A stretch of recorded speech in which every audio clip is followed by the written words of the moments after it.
Bonsoir à tous et bonsoir à toutes, ou plutôt bonjour, peu importe, ça dépend toujours à l'heure à laquelle vous allez écouter cet audio. J'espère que vous allez bien, que vous êtes en forme.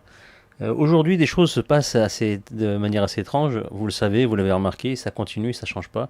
Ils persévèrent à nous donner des infos plus étranges les unes que les autres, avec un rythme assez effréné. Ils n'ont aucune retenue. Ils sont assez rapides dans leur façon d'enchaîner les choses. Et aujourd'hui, j'ai deux éléments assez intéressants qui vont venir étayer ce que je viens de dire. Alors il y a un événement assez drôle sur lequel je ne vais pas m'attarder, mais qui est très drôle pour moi dans l'intitulé. C'est un article qui a été posté sur Le Point là récemment et qui parle de Mars. Vous savez que on a renvoyé régulièrement et récemment, on envoie régulièrement des sondes qui vont soi-disant photographier la surface de la planète Mars, et puis aussi on a envoyé des petits appareils pour atterrir et pour prendre des échantillons, dont un en particulier récemment qui s'appelle Persévérance. Et donc il est arrivé, il a fait des photos récemment, là, c'était pendant l'été, et un petit peu avant l'été, il est arrivé, il a photographié, il a atterri, il a montré des photos magnifiques du désert de la surface martienne, pardon. Et on me dit à l'oreillette éventuellement que ça aurait pu être tourné du côté du désert de Ouarzazate. Mais je suis pas sûr, hein, il y a différentes possibilités. Mais autant pour moi, les fact-checkers me disent que non, non, non, non, c'était bien la surface de Mars. Ok. Donc on a eu des images de Mars donc, qui ont été faites photographiées, prises par cet appareil qui s'appelle Perseverance. Et donc, apparemment, là, récemment, on a eu l'info comme quoi ce Perseverance, il aurait, comment dire, alors je vais juste regarder, je vais retrouver l'image parce que ce serait bien que je puisse du moins le pouvoir en parler, voilà, savoir de quoi je parle, parce que si j'ai pas l'article sous les yeux, ça va être compliqué. Donc il y a l'article du Point qui dit, en gros, je vous l'affiche à l'écran, à l'image, sur Mars, Persévérance a bien prélevé sa première carotte d'échantillon. L'intitulé, il est génial. Moi, je me suis arrêté à carotte, en fait. Donc sur Mars, Persévérance a bien prélevé sa première carotte. Et j'aurais pas dit première carotte, j'aurais pas dit prélevé, j'aurais plutôt dit sur Mars, Persévérance nous a bien envoyé sa première carotte interstellaire, interplanétaire, ce que vous voulez. En tout cas, qui va au-delà, au-dessus, au-delà de tout ce que vous pouvez imaginer au niveau du carottage, en fait. Donc là, ça me fait rire en même temps que je découvre l'info. En plus, l'article il est intitulé comme ça sur Le Point, mais sur d'autres sites qui ont repris l'info, ils n'ont pas mis le mot carotte. Mais ça me fait rire parce que, en fait, Le Point, comment il s'appelle? Bernard-Henri Lévy qui le gère. Hein. C'est lui qui, il a son petit carnet de notes là, il met ses petites intentions, ses petits desiderata sur ce qu'il veut. C'est le seul endroit, en fait, je crois qu'il est, soit il est actionnaire, soit il l'a acheté, soit je sais pas. En tout cas, c'est sa petite cantine, il fait ce qu'il veut là-bas. Hein. Donc, Le Point que moi personnellement j'appelle le paix. Le paix, c'est plus en accord et en adéquation avec ce que c'est. C'est un paix. Ça, voilà, ça a aucune utilité, ça fait du bruit, c'est désagréable pour ceux qui ne sont pas les initiateurs du paix, justement. Mais voilà. Donc, ça, voilà, c'est nauséabond, ça sert à rien. C'est le paix. Donc, ce paix-là nous sort sans gêne. Les rédacteurs de l'article, j'ai oublié le nom du gars, enfin, ils s'encombrent pas au niveau des tournures de phrases et ils marquent bien. Persévérance a bien prélevé sa première carotte d'échantillon parce qu'ils sont allés récupérer du sol martien pour faire des analyses, voir s'il n'y a pas des bactéries, s'il y a éventuellement des traces d'eau, enfin voir s'il y a de la vie, c'est selon le roman de science-fiction qu'on est obligé d'accepter, qui va être de plus en plus mis en avant les prochains mois, années à venir, puisque ça fait partie du plan global évidemment, de croire que éventuellement, au début ça va être éventuellement, après on aura des traces et des informations, des contacts qui vont arriver, qui vont confirmer que cette éventualité, ce n'est plus une éventualité, c'est une réalité. Donc qu'il y aurait vie ailleurs et intelligente, et elle serait en passe de nous contacter, voilà. Et on aurait donc bientôt des relations diplomatiques avec des Vénusiens, enfin dans l'idée, hein, des Vénusiens, des Martiens, ce que vous voulez. Après ils vont nous sortir qu'ils viennent d'une certaine galaxie à 4 milliards d'années de lumière d'ici, enfin bref, tout un baratin. Ou alors ils vont nous trouver encore autre chose pour nous justifier leur contact. Et bref, donc on va avoir ça, et c'est prévu. Donc ça commence avec ces petites infos qui viennent. Mais là, ils se foutent de notre gueule par rapport à l'intitulé de l'article, quoi. Après, l'article, c'est un ramassis d'âneries. Voilà, la navette, elle est partie, elle s'est posée, elle a ramassé, elle a renvoyé. Enfin, on s'en fout, quoi. C'est leur légende bien comprise. Donc voilà, c'est intéressant de voir que ils se gênent pas donc pour nous sortir Leur fadaise, en fait, ça fait partie du plan, donc régulièrement, d'alimenter ces fadaises et pour lesquelles nous sommes bientôt, ça va devenir obligatoire, en fait, d'y croire. Sinon, vous serez un complotiste. Pour l'instant, ça fait farfelu de penser qu'il y a la vie ailleurs. Pour l'instant, vraiment, c'est partagé. Alors, il y a tous ceux qui sont. Il y a une partie de l'humanité qui est. C'est la nature des gens, hein, qui est persuadée qu'il peut y avoir qu'une vie ailleurs et c'est pas possible que nous sommes seuls dans l'univers. Il y en a quand même pas mal, mais qui cherchent pas plus que ça. Ils se disent oui, pourquoi pas, et c'est pas logique qu'on soit tout seul. Ce qui fait déjà pas mal de monde. Ensuite, vous avez une autre partie qui n'y croit absolument pas, qui correspond également à un sacré paquet de personnes. Et puis entre les deux, vous avez les gens qui attendent que bah, ils s'en foutent, mais ils sont assez, comment dire, assez naïfs en fait, ou pas assez intéressés à la chose, et ils sont prêts à accepter beaucoup de choses si on leur présente bien, voilà, et si on les matraque avec l'info. Et ils sont juste, ouais, ils attendent la bascule. Et ceux qui les feront basculer dans une croyance ou l'autre, bah, c'est ceux qui ont les médias. Et ben ça vient par rapport à ça. Ça, c'est des petites graines qu'on met dans la tête des gens et régulièrement depuis des années, hein. Ça fait des décennies qu'ils nous parlent de ça. Et plus on avance dans le temps, plus ils ont des capacités de nous montrer des choses de manière incroyablement crédible. Et ils y arrivent. Et rajouter à cela tout ce qui s'est passé avec les médias, c'est-à-dire les médias, pas les médias, mais tout ce qui est cinéma, télévision, littérature, où on parle que de ça depuis toujours, au niveau des contacts extraterrestres, de la possibilité de la vie ailleurs. Il y a des films d'anticipation, des livres d'anticipation qui ont étalé ce sujet, ils l'ont disséqué dans tous les sens, ils ont proposé tout ce qu'ils pouvaient proposer, et donc les gens ont ça à l'esprit, donc à un moment ou à un autre, quand ils vont enclencher la machine, la grande machine de propagande qui devra expliquer que nous ne sommes pas seuls dans l'univers finalement, et que ce n'était pas des fadaises, eh bien ça va faire basculer beaucoup de monde. Et vous allez voir, ce sera un tapage, mais de manière, là, ça sera plus. Comme ça, on pourra tous s'unir, vous savez. Ça va réunir l'humanité, on sera tous des humains. Il n'y aura plus de différence de couleur, de religion, d'origine. Il n'y aura plus rien de tout ça. Il y aura des humains, on sera tous de la même planète et dans le même clan, dans le même camp. Et on sera en train de regarder, pas forcément l'ennemi, parce qu'ils vont pas nous les présenter comme des ennemis. Donc ces voyageurs de l'espace et qui sont venus nous rencontrer. Parce qu'ils ont au moins les capacités intellectuelles de nous rencontrer et de faire un voyage aussi long avec des technologies qu'ils auront développées. Et nous, contrairement à eux, on n'est pas capable. Donc c'est pour ça que c'est eux qui viennent et pas nous qui allons vers eux, évidemment. À partir du moment où on part sur un truc qui n'existe pas, on ne peut pas, nous, aller voir quelque chose qui n'existe pas. Ils pouvaient que venir vers nous, c'est logique. C'est très très simple à comprendre. Donc voilà, ça c'était le premier point qui me faisait marrer, et c'était l'intitulé du titre en fait. Mais vous allez voir que, donc soyez vigilants, régulièrement les titres là-dessus vont s'enchaîner rapidement. Quand je dis rapidement, c'est pas tous les jours, mais régulièrement il y aura, voilà, on maintiendra l'idée, puis on rajoutera des éléments au fur et à mesure du temps.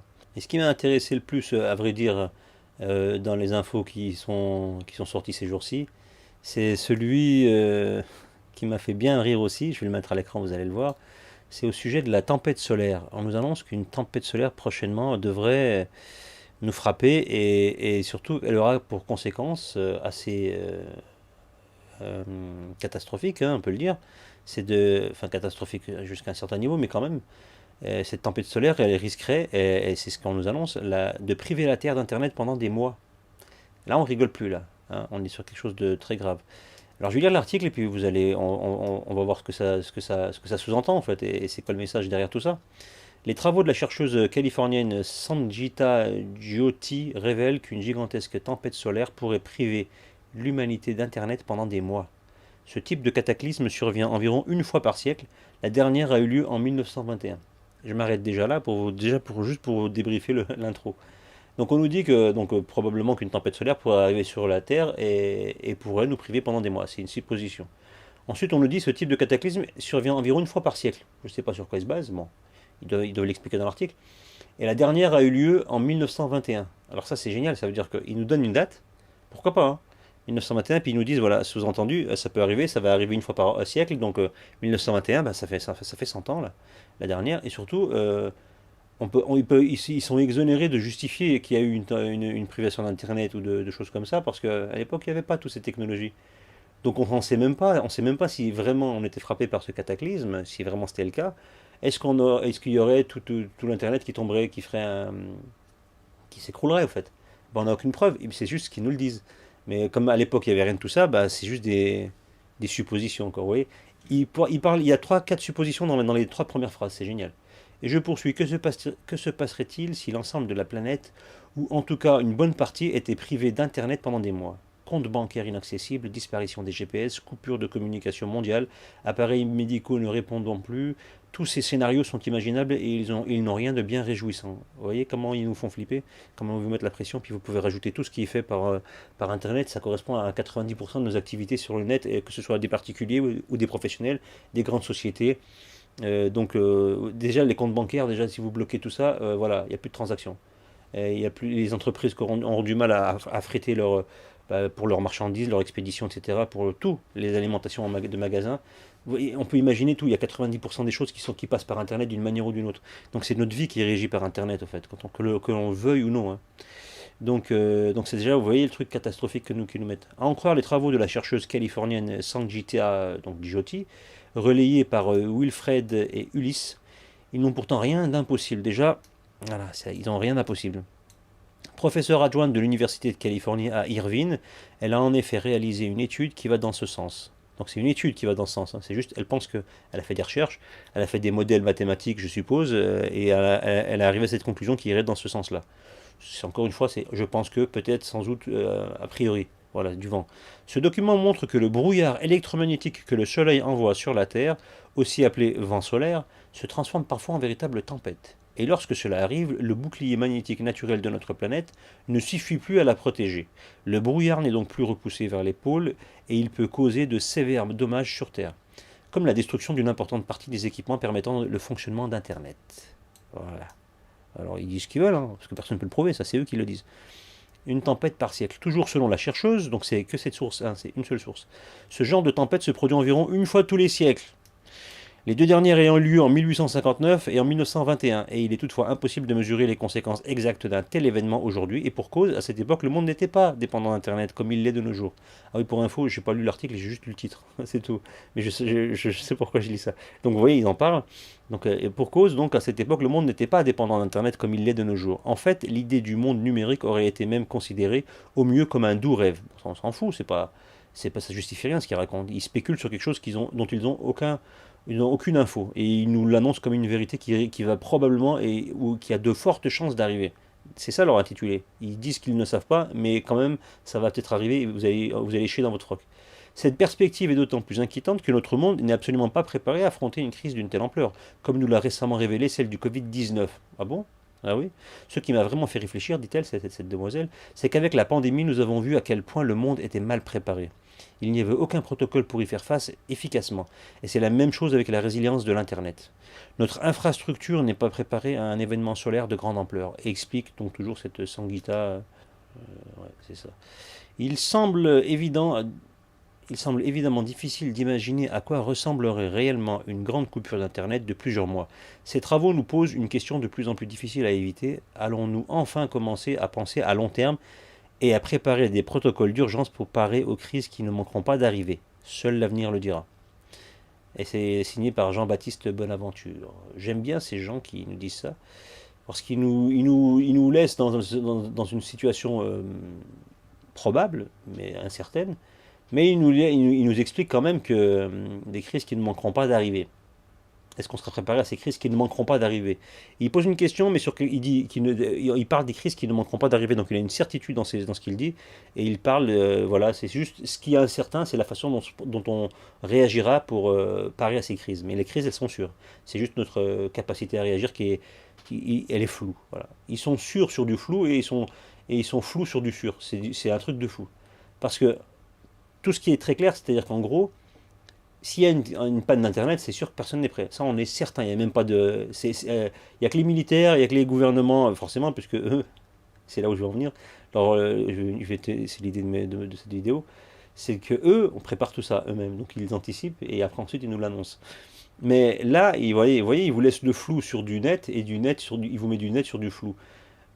Il est sûr qu'il y aura des crises qui ne manqueront pas d'arriver. Mais d'où il tient ces infos? Ou alors. Il ne les tient pas. C'est pas des infos tombées du ciel. Ils le savent qu'il y a des crises qui sont prévues pour fracasser l'humanité au fur et à mesure et la ramener vers le grand reset. C'est pas compliqué. Ça, oui, on le sait. Klaus Schwab l'a annoncé plusieurs fois et pas que lui. Et il y a énormément de gens qui l'ont annoncé, de différents bords évidemment, mais ça converge. Ils vont tous dans le même sens. On va faire une bascule sociétale humaine, donc de manière mondiale. Ce ne sera pas régional. Chacun a son rythme, mais elle sera globale, quoi qu'il arrive. Donc on a ce cas de figure-là, et voilà, et vous voyez comment comment on appelle ça, il vous oriente dans votre réflexion. Alors lui, c'est un petit article, mais imaginez les mêmes articles dans différentes langues, dans différents pays, parce que la tempête solaire elle sera mondiale, évidemment. Et là, on arrive à quelque chose qui est très très intéressant, c'est le sujet de de cette vidéo, justement, principale, c'est que cette tempête solaire qui est annoncée, en réalité, elle sera fausse, elle n'arrivera pas, elle n'aura jamais lieu. Tout au mieux, ce sera, alors je ne suis pas spécialiste en tempête solaire, mais tout au mieux, ce sera un événement naturel qui va apparaître, qui sera surprenant, peut-être, hein, une éclipse, je sais pas, un truc dans le ciel qui va être surprenant et qui peut être facilement anticipé. Et eux, mais rien de dramatique, hein, et eux vont profiter de ça pour nous mettre dans la tête que c'est une tempête solaire et qu'elle aura des effets très très très néfastes sur nos communications. Et ils vont nous préparer à ça pour que le moment venu, on comprendra que c'est ça. Et on se dira, bon, bah, c'est pas de chance mince. Et donc il va falloir se préparer déjà, parce que non seulement ils l'annoncent, alors la question c'est juste quand est-ce que ça va arriver. Mais je peux vous le signer, ça arrivera. Ils vont le faire à un moment ou à un autre. Vous savez que depuis quelque temps, ils annonçaient justement qu'il y aurait un blackout des communications Internet, etc. Ça fait un moment qu'ils l'annoncent, hein, depuis plusieurs mois, que la rumeur est récurrente, elle est persistante, pardon. Et elle revient, donc elle est récurrente également, puisqu'elle revient régulièrement par différents pôles de communication. Donc on se demande, on se dit, bon voilà, ça peut être ça. Mais en fait, s'ils l'ont pas, du coup, c'est pas par rapport au fait, parce que c'était par rapport à la crise du Covid qu'il y aurait éventuellement un écroulement des communications, parce que X raisons économiques font que ce Covid a fracturé plein de choses, dont les communications et voilà, et les approvisionnements des personnes du monde dans le monde entier. Et donc, on partait là-dessus, mais sauf que là, il nous ramène, et c'est plutôt par là qu'on va aller, et je pense que ce sera par là, vers là qu'on ira, c'est la tempête solaire qui mettra à plat les communications. Et c'est pas pour rien que ça arrivera. Parce que leur projet, c'est pas seulement de faire ça et de nous mettre dans la panique, c'est pour faire des choses pendant qu'on sera tous isolés, parce que c'est ce qui va se passer. On sera tous isolés et eux, ils pourront faire avancer leur plan à l'abri des regards. Même si tout le monde verra au plein jour ce qu'ils feront, ben on sera tous isolés dans notre coin, donc on ne pourra pas le répéter. Et ils feront des choses, je pense, glauques, sinistres et épouvantables dans certaines régions, dans certains endroits. Je ne sais pas quoi, je n'ai pas l'idée du tout. Tout est possible. Et pendant quelques temps, 2, 3, 4, 6 mois, ils vont s'amuser à faire des choses dégueulasses. Ils vont pouvoir mettre tout ce qu'ils ne pouvaient pas le faire de visu et de le faire, même maintenant ils le font, ils le disent, mais ils le font en cachette en fait. Ils ne peuvent pas complètement s'afficher sur certaines choses qu'ils doivent mettre en place. Mais là, ils pourront le faire sans pitié et très vite. Parce que voilà, tout le monde sera chacun de son côté. Donc les témoins, ils seront éradiqués, c'est pas compliqué. Il y aura des choses qui vont se passer, puis ensuite ils remettront la lumière, c'est-à-dire ils remettront Internet, etc. Et il y aura de la désinformation, ils feront ce qu'ils veulent. Et il y aura des choses qui auront disparu, des gens qui auront disparu, des guerres qui seront faites sans que personne ne sache, en fait, voilà, à certaines régions, certaines tribus, certaines communautés, je ne sais pas, j'en n'en sais rien. C'est vraiment de la pure spéculation. Mais ils sont capables de faire ça, et ça leur permettra encore d'avancer de manière très spectaculaire leur plan, parce qu'ils ont décidé de mettre le boost, hein, ils y sont. Donc tous les prétextes sont bons. Et pourquoi le justification serait une tempête solaire? Parce que ça dédouane tout le monde, c'est mère nature, entre guillemets, hein. Le principe, c'est mère nature, on n'y peut rien, c'est comme ça. Donc tout le monde l'acceptera. C'est comme un tremblement de terre, vous ne pouvez pas y faire grand-chose. C'est arrivé, ça a détruit des villages, des villes, il y a eu beaucoup de morts, ça a détruit les infrastructures, ça a créé des incendies, etc. Et ça peut développer des maladies aussi parce que les gens ne peuvent pas se soigner, il y a des, etc. Bref, il y a des problèmes sanitaires qui se posent d'office quand vous avez des grands tremblements de terre avec des milliers de personnes blessées, malades, mortes, etc. Donc quand ça va arriver donc on l'accepte, c'est dur à vivre, on l'accepte. Là ce sera pareil, on va l'accepter et on sera en panique. On sera en panique parce que là il faut imaginer ce que peut être un blackout d'Internet totalement. Qu'est-ce que ça peut être? Et alors déjà toutes les communications mondiales au niveau d'Internet, tout ce qui passe par les antennes, etc. Parce que l'Internet, en gros, hein, c'est les câbles. Il y a aussi l'Internet satellitaire, mais je ne sais pas à quel niveau ça passe. Bon, je reviens pas sur. Je sais que j'entends déjà certains qui vont dire ouais, mais les satellites ils n'existent pas, blablabla. Je m'en carre l'oignon. Pensez ce que vous voulez. Ils peuvent exister comme ils n'existent pas. Moi, je pense qu'ils existent, hein. Ils ont même plus que ça. Mais voilà, je débat pas là-dessus, hein. Donc, inutile de perdre du temps à me faire dire ces remarques-là. Les satellites n'existent pas. Bref, je dis ça pour les platistes parce qu'il y en a encore beaucoup, hein. Ils sont plus discrets qu'avant, mais il y en a quand même pas mal. Donc, Les satellites, ok, on va communiquer par Internet par satellite, mais c'est très peu. Et même par satellite, les réseaux ne marcheront plus parce que toutes les communications radio et donc tout ce qui passe par les ondes, en fait, ce sera brouillé, ça ne marchera plus. Donc téléphone portable ne marcheront plus, Internet ne marchera plus, le téléphone comment on appelle ça, les fibres, par le câble, en fait.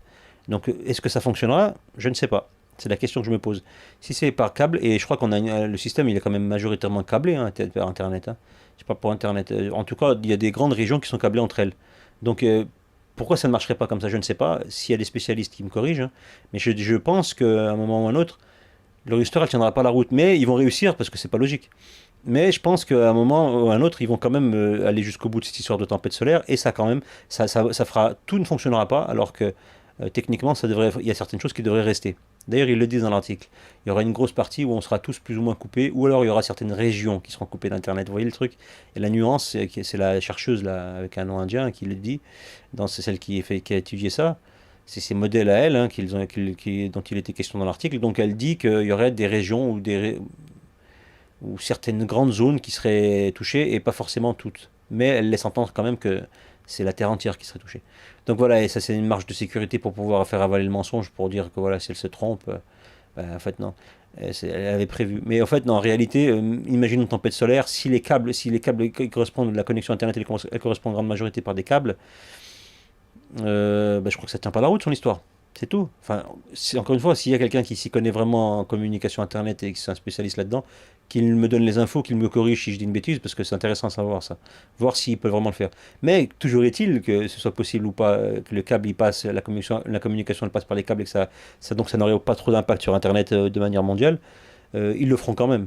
C'est comme pour tout, comme pour cette maladie qui touche très peu de gens, mais qui nous a touchés finalement dans nos vies tous, autant que nous sommes, de force, ils y sont allés jusqu'au bout. Bah, c'est pareil pour cette chose qu'on appelle tempête solaire qui va mettre à mal le système Internet. En réalité, il y aura très peu la connexion marchera normalement de manière naturelle, de manière optimale, mais ils vont faire en sorte de tout couper. Donc ce sera l'œuvre des dirigeants de ce monde, en fait, les dirigeants. Donc ce sera vraiment une coalition mondiale de gens qui conspirent contre les peuples. C'est pas compliqué, hein. Ça peut être que ça. Et ils vont faire un blackout, donc ils vont vraiment, je pense, hein, toucher toutes les communications et téléphoniques et d'autres natures. Et ça va permettre. Et donc ils prévoient tout de suite, hein, ils annoncent tout de suite quelques mois. C'est pas une semaine, 3 jours, c'est quelques mois. Et vous imaginez pendant quelques mois isoler tout le monde. Tout le monde a un téléphone. Et je vous parle même pas des gens qui sont isolés tous. Il y a des villes, des régions qui sont vraiment enclavées. Hein. Les régions de montagne, les régions très difficiles d'accès parce que la nature du terrain fait que. Il y a énormément de régions comme ça et elles sont parfois peut-être intéressantes à aller mater pendant que tout le monde n'a plus l'accès à rien, qu'on ne peut plus filmer, on ne peut plus parler, on ne peut plus rapporter des infos. Vous savez, vous envoyez 10 000 personnes dans une région et vous tuez tout le monde, ou vous dépouillez tout le monde, ou vous enlevez ce que vous voulez. Il n'y aura pas de témoins, en fait. Il n'y aura pas de témoins. Ça passera à l'as. Ils arrivent à faire comme ça, ils faire un blackout sur certaines informations, sur certaines régions. Ils n'en parlent pas, donc et ça passe, et les gens ne savent pas que ça existe. Il y a qu'il y a des exactions, etc. Je prends l'exemple des Ouïghours, ou des Rohingyas, mais jusqu'à maintenant. Personne n'y croyait qu'il y avait des camps, des Rohingyas, des Ouïghours en Chine. Personne n'y croyait. Il n'y a pas de camp de concentration, de rééducation, comme ils disent, camp de concentration. Non, ils ne les forcent pas à changer leur religion, machin. Il leur faut pas boire de l'alcool, manger du porc, etc., etc. Non, c'est des légendes. Et jusqu'à maintenant, il y en a encore qui nient. Et on a vu les images, on a vu les témoignages, on a tout vu. Et malgré tout, il n'y avait pas de blackout. Hein, on était vraiment, c'est notre société actuelle. Avec une dictature comme la Chine, vous pouvez faire tout disparaître. Des millions de gens, ils peuvent être mis dans des camps.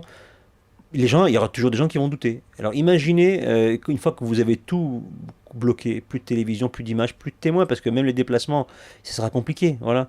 Déjà qu'il y a le Covid qui est là, qui bloque plein de déplacements, mais là on va rajouter en plus une tempête solaire, parce que la tempête solaire, elle va arriver dans l'ère chronologique du Covid. Elle va pas arriver dans 20 ans. Vous voyez. Elle va arriver, je veux dire, dans l'ère chronologique du Covid par rapport comment on appelle ça, aux mesures qui ont été prises de voyage, de blocage de tout un pays, toutes des régions, de contrôle de flicage à haut niveau. Donc ça, c'est déjà une entrave à la circulation des gens qui est déjà mise en place maintenant et qui continuera, qui va se pérenniser avec le temps. Et ils vont rajouter donc cette tempête solaire qui va arriver, qui va bloquer toutes les communications. Bah, ils ont réussi. Ils vont pouvoir faire leurs petites opérations ponctuelles à droite ou à gauche dans différents endroits du globe. Et personne n'y trouvera à redire. Quand on va remettre les lumières une fois que ce sera fini, quand ils auront fait leur basse besogne, ils vont installer plein de choses, tu sais, à l'insu de tout le monde. Ils vont faire plein de choses, on n'a même pas idée. Et donc, comme je disais, quand ils vont remettre les lumières, bah, ceux qui ont été témoins de tout ça, ils seront plus de ce monde. Et en tout cas, on ne les entendra pas. Et il n'y aura aucune trace, il n'y aura aucune preuve, si ce n'est que bah, ceux qui ont souvenir qu'il y avait des villageois qui habitaient ici, ou des gens qui habitaient là, ou des dissidents qui parlaient, etc., bah, ils auront plus de traces d'eux, on ne sait pas ce qu'ils sont devenus, ils ont disparu. Puis il y aura forcément des légendes préparées qui vont nous sortir les médias pour nous expliquer bah, quand les gens vont dire, oui, mais il y a eu quoi là? Qu'est-ce qui s'est passé dans cette région pendant qu'on était tous isolés? Comment vous pouvez expliquer qu'il y a eu ça, ça et ça et ça? Et les gens, ils auront comme réponse bah, ce que la presse nous dira. Et on sera obligé de les croire. Même si tout le monde ne les croira pas, eh ben, ils vont vous faire passer pour un teubé. Fois 1000 par rapport à maintenant. Vous dites des choses par rapport à ce qui se passe dans la crise sanitaire. Vous passez pour un teubé. Vous êtes le plus intelligent, le plus calé dans votre domaine scientifique, médical, et on vous fait passer pour le dernier des cons. C'est ce qu'ils font maintenant. Et ils vous discréditent totalement. Et parfois, ils peuvent même vous enfermer dans des asiles psychiatriques. Je divague quand je dis ça, je ne sais pas, je pose la question. Ça n'est jamais arrivé en France, ça n'est jamais arrivé, c'est pas arrivé récemment, à plusieurs reprises, et ça va faire que s'amplifier. Ça, c'est ce qui a été médiatisé, mais imaginez tout ce qui n'a pas été médiatisé, des gens qui sont rebellés, etc., qu'on a enfermés, qu'on a dégagés, qu'on a. Bref, il y a des exemples à foison. Donc, on arrivera dans ce contexte-là. Donc, je pense vraiment que le blackout va arriver, non pas par rapport à une crise sanitaire du Covid ou d'autres, ce sera par rapport à cette tempête solaire ou quelque chose qui ressemblera à ça, mais qui viendra du ciel, qui ne sera pas, donc qui sera non humain. Donc ce sera la faute à pas de chance, ça concerne personne, et les gens l'accepteront plus facilement, et d'autant plus quand on leur annonce par la presse, quand on prépare les esprits, en fait, tout simplement. Et c'est ce qui se passe actuellement. Donc on est dans ce cas de figure. Alors je vous préviens tout de suite, je vous donne une info pour que vous soyez vigilants. Justement, soyez vigilants et ne validez absolument pas cette histoire qui va prendre encore de l'ampleur au fur et à mesure du temps. Ça va être remis en goût du jour, etc. Et donc n'acceptez pas ça. Sachez qu'il prépare quelque chose de malsain. Donc anticipez, préparez-vous, vous, en tant que personne et au niveau de votre famille et de votre bien-être, c'est-à-dire anticiper.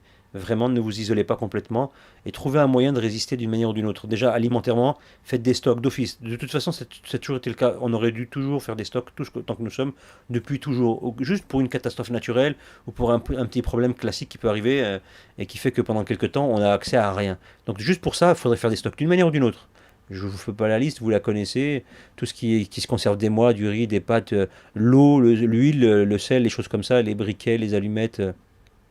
Les couteaux, les ustensiles qui peuvent servir à différentes choses, mais aussi de l'alimentaire, beaucoup, donc d'alimentaire, mais des ustensiles aussi de base. Et c'est des stocks qui prennent pas beaucoup de place si vous le faites bien. Et puis après, si au bout de 6 mois, vous les avez pas consommés, ben, renouvelez-les au fur et à mesure. Mais faites d'abord des gros stocks au départ. Beaucoup de conserves, évidemment, etc. La liste, vous la trouverez facilement. Quels les aliments, quoi stocker en temps normal pour pouvoir survivre au cas où. Vous allez trouver plein de choses. C'est pas ce qui manque. Donc, mais faites-le au fur et à mesure. Le temps presse sans presser. Vous voyez ce que je veux dire? Donc, commencez déjà à le faire d'une manière ou d'une autre. Et préparez-vous psychologiquement à ce que ça risque d'arriver. Donc, toujours de manière propre. Hein. C'est toujours la faute à pas de chance, avec les légendes bien comprises et les baratins officiels. Et donc, ils vont nous sortir ça prochainement. 6 mois, 1 an, 2 ans. Bon, je pense pas que ça va arriver tout de suite. Ils vont mettre. Le temps de la propagande se mettre en place, ça va prendre plusieurs années. Mais ils le feront. Peut-être 2 3 ans. Moi, je vois ça comme étant une possibilité dans 2 3 ans. Peut-être ils vont le faire rapidement, mais pas autant. Pas avant 2 3 ans. Donc c'est déjà rapidement. Et ensuite, ça peut arriver plus tard. En fait, depuis un moment, si vous suivez un peu leur mise en place de leur projet, vous avez une idée de ce qu'ils veulent faire. Ils vous l'annoncent, mais en général, ça prend 10 15 20 ans pour que ça se mette vraiment en place. Même avec l'accélération de ce qui se passe maintenant depuis cette crise sanitaire, où là, ils ont vraiment avancé très rapidement sur plein de choses, sauf en Chine, ils étaient déjà très avancés. En fait, l'idée, c'est de rattraper la Chine dans ce qu'ils sont actuellement, pour qu'on se mette tous au même niveau. Le truc le plus dégueulasse l'objectif qu'ils ont, c'est la Chine. C'est le modèle de la Chine. La Chine est très avancée dans tout ce qui est dictature sanitaire et humaine, tout court. Donc, ils veulent qu'on arrive à ça. Donc, on est tous à un niveau différent de soumission de son peuple dans les différentes nations du monde entier, évidemment. Je parle pour la planète. Hein. Je parle pas que l'Occident, évidemment, ça nous concerne tous. Et il y a des pays qui vont plus vite que d'autres. Les Australiens, par exemple, ils sont en train d'essayer d'avancer. Après, à eux de se rebeller. Et pareil pour la France, on a un autre rythme. Les Italiens, ils ont un autre rythme plus ou moins proche. Mais en Afrique, c'est encore différent. En Amérique du Sud, ou en Amérique centrale. Et aux États-Unis, c'est encore un autre rythme, etc., etc. Le Canada aussi, il suit la route. de l'Australie et d'autres pays comme ça, et Israël, l'État imposteur d'Israël, il a encore un autre rythme. Lui, c'est encore différent. Lui, c'est la pièce libre, en fait. C'est un fou, c'est un cavalier qui fait un peu ce qu'il veut, qui donne l'impression d'aller comme tout le monde, mais en fait, c'est une fan de corps de haut niveau. Mais voilà, tout le monde est concerné par ça, directement, indirectement, de manière consciente ou de manière fictive, mais on est tous, toutes les nations du monde sont concernées par ça.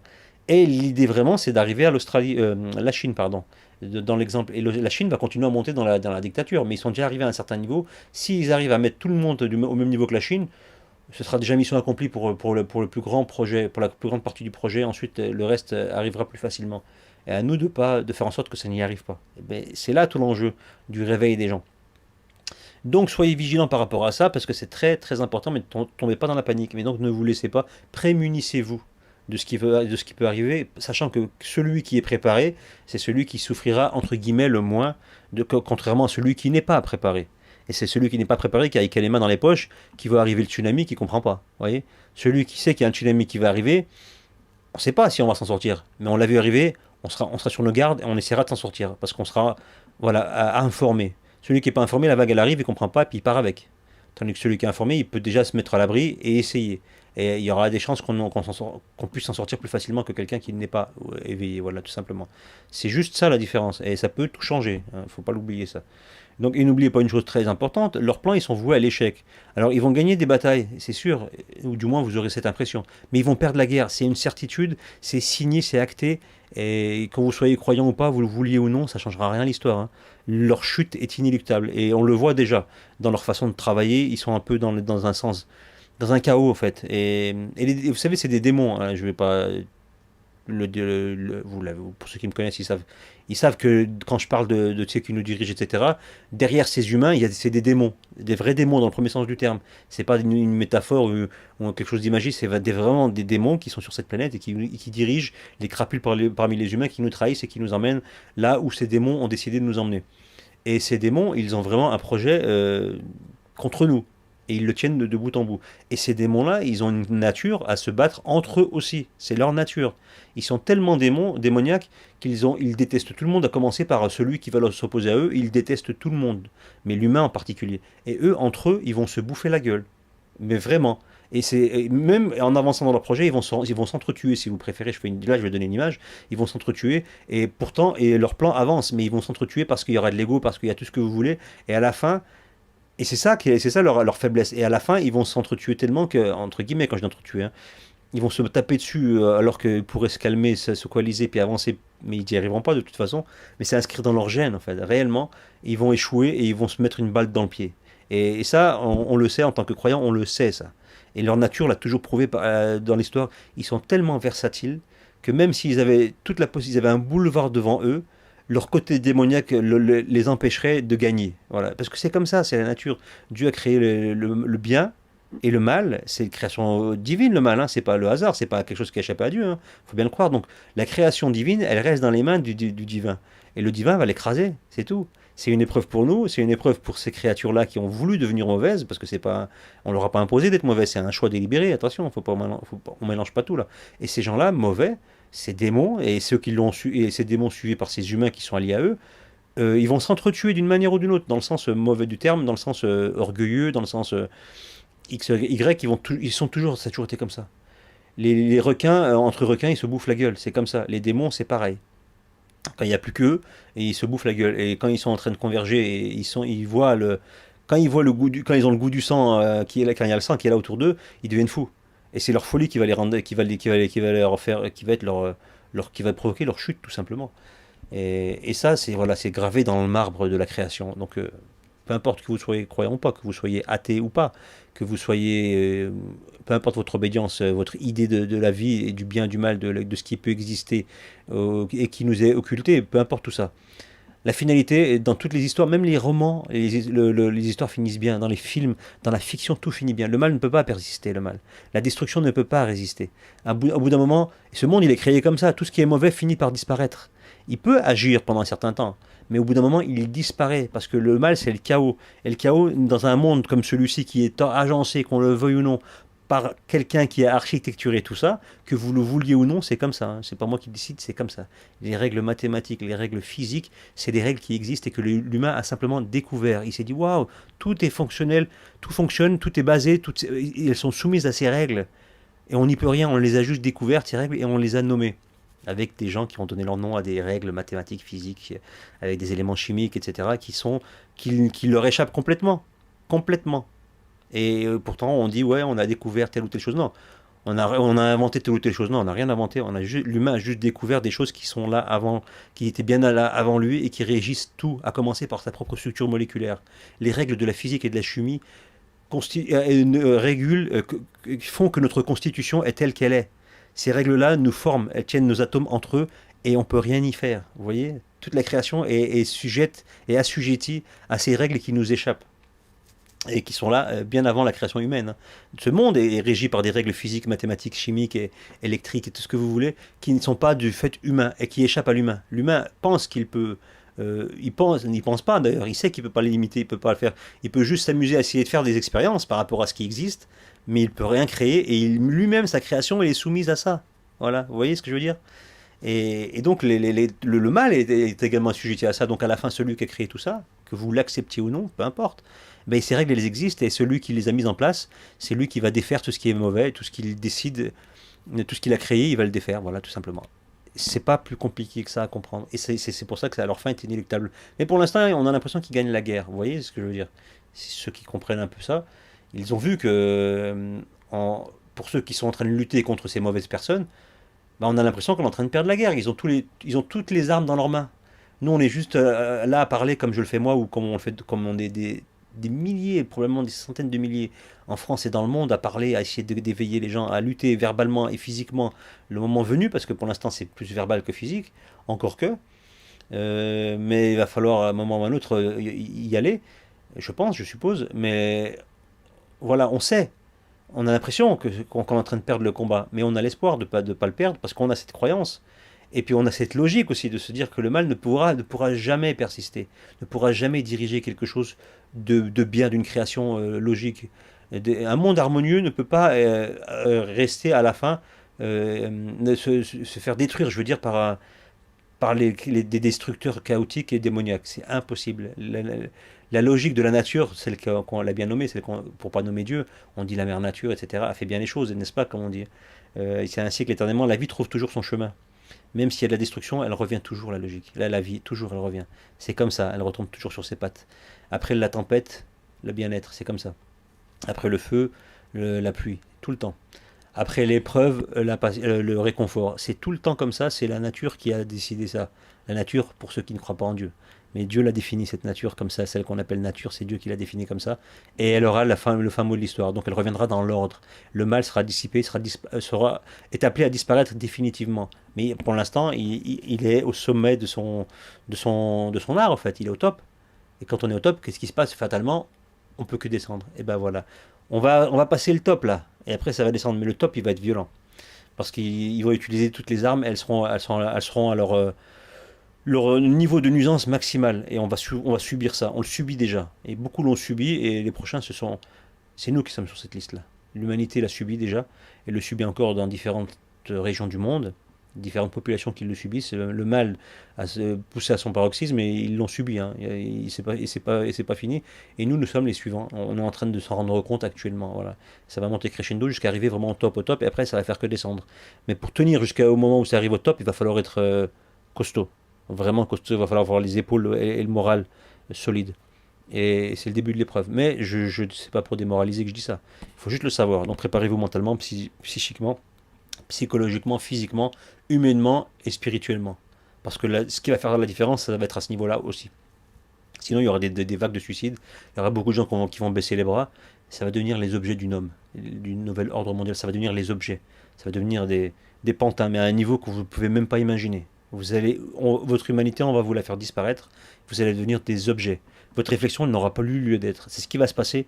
Si on continue comme ça, dans 20 ans, un humain, il n'aura plus le droit de réfléchir, il agira comme un robot par rapport à des prérequis que le système vous imposera de toute façon. Alors il y a un film que j'aime pas trop, parce que pour moi c'est une œuvre maçonnique pure, mais qui donnent déjà des infos, parce que c'est les coupables qui donnent les infos de leurs futurs méfaits, en fait. Ça a toujours été comme ça. Et ce film qui s'appelle V comme Vendetta, que moi, pour moi, je déteste au plus haut point, hein, mais il y a des infos intéressantes à prendre. Et vous le voyez dans certaines. Il y a des séquences, j'ai oublié, hein, parce que je l'ai vu quand il est sorti en 2006, je crois, ou 2007, je ne sais plus quelle année il est sorti, et je l'ai regardé à ce moment-là. Et ce film-là, il y a des scènes où on voit, ils vont chez quelqu'un, la milice, la milice de la pensée, je ne sais plus comment ils les appelaient comme ça, ils vont chez quelqu'un, c'est un professeur, je crois, il a été dénoncé, et ils vont chez lui, et ils trouvent un exemplaire du Coran chez lui. Et c'était interdit d'avoir un exemplaire du Coran à cette époque-là, dans ce monde qui allait devenir ce qu'il est devenu. Donc c'est un monde futuriste, mais qui correspond à ce qui va nous arriver nous. Il y avait un livre, il y avait le Coran chez lui qui était interdit. Il n'avait pas le droit. Ils l'ont saisi. Il y avait d'autres choses qu'il n'avait pas le droit de faire ou de penser. Ils l'ont enlevé et il a été emmené en prison. Je crois qu'il a été puni, je sais plus quoi. Il n'avait plus le droit. Il n'avait plus le droit de lire, de faire. Les nazis, ce qu'on appelle les nazis, le Troisième Reich a fait des autodafés. Ils ont brûlé des bouquins, etc. Il y avait certains ouvrages qui étaient interdits, etc. Après, je n'ai pas les détails de tout ce qu'ils ont interdit, ce qu'ils ont autorisé. Je n'en sais rien, mais ils l'ont fait. Comment on appelle ça, les inquisiteurs, hein, dans la péninsule ibérique, à l'époque de la Reconquista, un petit peu avant quand même, ça a commencé dans les années 1300 et quelques, les premières inquisitions. Ça a commencé dans le sud de la France, avec les Cathares, etc. Puis ça s'est poursuivi dans la péninsule ibérique. Et ils ont fait ils ont fait aussi des autodafés, ils ont déchiré des ouvrages, ils brûlaient des ouvrages, pardon, etc. Donc c'est les plus obscurantistes ceux qui font ça, c'est les plus obscurantistes. Ceux qui détruisent la culture, qui vous empêchent de réfléchir, qui vous empêchent de faire, d'être autonome. Dès qu'ils s'attaquent à votre esprit, parce que c'est ça, hein, au début ils s'attaquent à votre corps, à vos biens, à vos familles, puis ensuite ils vous attaquent, au final il vous reste que l'esprit en fait, et ils vous l'attaquent. Et c'est ce qui va arriver, parce que les corps ils vont les prendre, prochainement, dans les années... Et les gens n'ont pas conscience de ça. Après, si vous êtes versé dans toute la spiritualité, dans la réflexion, vous le savez. Vous le savez depuis longtemps, les spiritualités humaines, en tout temps, l'ont toujours expliqué. Que l'esprit est beaucoup plus fort, qui est beaucoup plus puissant que la matière, beaucoup plus puissant. Et ça, ils ne l'acceptent pas. Ils essaient de nous le faire oublier, ça. Et c'est là où ils se trompent. Et c'est là où on les aura. Simplement avec la réflexion, avec l'esprit, avec la volonté. Je vous promets qu'il n'y a rien de plus simple qui puisse nous arriver, c'est de se dire juste, on est plus fort qu'eux, juste dans l'esprit, dans la volonté. Et on gagnera. Il n'y a pas besoin d'aller plus que ça. Après tout le reste, toutes les actions, tout notre comportement découlera de cette idée de départ. Et on arrivera à monter, à gravir, à détruire des montagnes d'obstacles qu'ils nous auront mis sur la route sans aucun problème, entre guillemets, sans aucun problème. Mais voilà, ce ne sera pas aussi compliqué qu'on pourra le penser. Quand on est au pied de la montagne, on aura tendance à avoir peur. Et là, il faut vous dire, c'est juste qu'une impression, on peut la surmonter, cette montagne, sans aucun problème, la détruire, l'annihiler définitivement. Et ensuite, on les verra, eux, derrière, avec leur lâcheté, et on verra que, en fait, c'est du vent. Ils n'ont aucun pouvoir, si ce n'est notre peur qui leur donne ce pouvoir-là, et notre lâcheté, pour l'instant, de ne rien faire. Voilà. Donc voilà, c'était pour ce point, pour faire un point sur ces escroqueries qui nous mettent en place et qui nous mettent de manière ponctuelle dans l'esprit, pour nous assujettir petit à petit, doucement mais sûrement selon leur point de vue, mais certainement pas selon le point de vue logique de gens qui résistent et qui ont encore un esprit critique et qui sont des vrais humains, qui ne sont pas des robots, qui ne sont pas des objets. Donc si vous avez un peu d'estime pour vous-même, vous avez compris ce que je veux dire. Si vous êtes une personne intelligente, pardon, et respectueuse de sa nature humaine, vous avez très bien compris ce que je viens de dire et vous savez très bien ce qu'il vous reste à faire et vous n'avez pas besoin que je vous le rappelle ou qu'on vous le rappelle, vous le savez. Donc quand on est dans cette idéologie-là, tout ira bien. D'une manière ou d'une autre, tout ira bien. Malgré les détours et les épreuves, tout ira bien, sachez-le. Donc sur ce, chers amis, je vous souhaite une bonne journée. Et puis je vous dis à très bientôt. Voilà. N'hésitez pas à vous abonner, à liker, à diffuser, à partager cette vidéo si vous la trouvez intéressante ou si vous voulez simplement me soutenir. Donc partagez, n'hésitez pas. Voilà, tout simplement. Donc je vous dis à très bientôt. Je vous souhaite une très bonne journée, une très bonne fin de soirée, de début de journée, de matinée, ce que vous voulez. Je vous souhaite aussi beaucoup de bonheur, même à ceux qui ne m'aiment pas beaucoup ou qui ne m'apprécient que modérément. Je vous souhaite quand même du bonheur, malgré tout. Et malgré les divergences que je peux avoir avec certaines personnes avec qui j'ai échangé, peu importe, hein, ça ne change pas grand-chose. Je vous souhaite que du bien. Voilà, c'est pas compliqué, que du bien et du positif dans tout ce que vous entreprenez, de juste et de légal, évidemment. Si vous décidez d'aller zigouiller des gens, je vais pas vous soutenir là-dessus, évidemment. Donc sur ce, passez une très bonne journée, je vous dis à très bientôt, prenez soin de vous et que Dieu vous garde.